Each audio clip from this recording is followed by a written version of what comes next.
પ્રવીણભાઈ ધડુક જે ફરિયાદી છે અને સુરતના નિવાસી છે, તેમને સુરતના જ રહેવાસી કિશોરભાઈ વાઘેલા મારફત પરિચય થયેલો અને કિશોરભાઈ વાઘેલાને નોસિસ સિનિશિયલ કરીને જે છે વ્યક્તિ કે જે વેસ્ટ બેંગાલમાં પણ પોતે કનેક્ટેડ છે, તેની સાથે પરિચય થતાં તેઓએ પ્રવીણભાઈને એવી વિશ્વાસ આપેલ કે વેસ્ટ બેંગાલની જે સ્કૂલો છે, સરકારી સ્કૂલો, તેમાં પણ બાળકોના જે શૂઝ, સ્કૂલ યુનિફોર્મ, બેગ વગેરેની પણ જરૂરિયાત રહેતી હોય છે, તો તમને અમે વર્ક ઓર્ડર અપાવીએ અને તમારે એ પેટે અમને કમિશન આપવાનું રહેશે.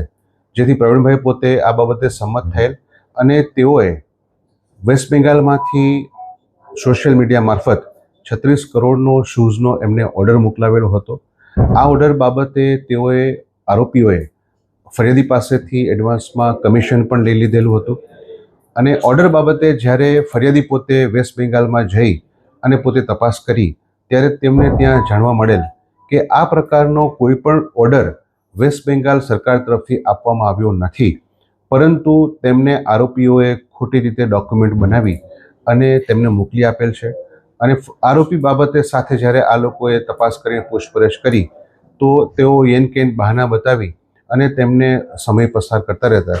ત્યારબાદ ફરિયાદીશ્રીએ અમારી પાસે આવી અને આ બાબતે ફરિયાદ નોંધાવેલ.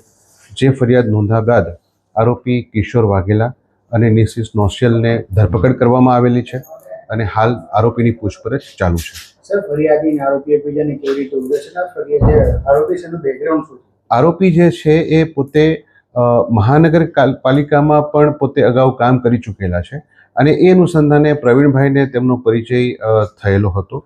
જે પરિચય બાદ તેમના જે અન્ય મિત્ર છે એના મારફત વેસ્ટ બેંગાલમાં આ વર્ક ઓર્ડર માટેની વાતચીત થયેલી હતી. સર, મહાનગરપાલિકામાં શું હોદ્દો?